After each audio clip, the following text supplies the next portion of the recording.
In a lush forest, a clever crow named Callow loved to collect shiny objects and tasty treats. One day, while flying with a delicious piece of cheese in its beak, a hungry fox named Rico spotted it. Rico, known for his cunning ways, tried to trick Callow by saying, "Oh, Callow, your singing is so beautiful. If you sing for me, I'll give you a treasure."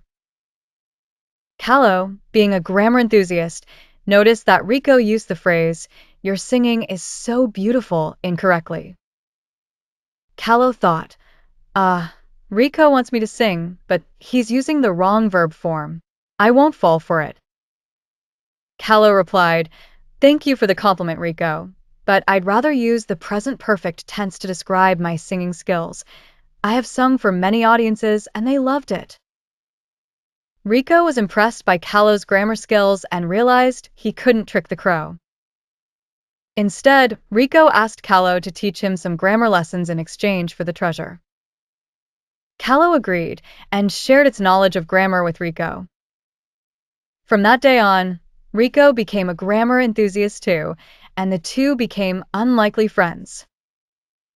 A shiny object glistens in the sunlight, symbolizing the treasure Rico promised.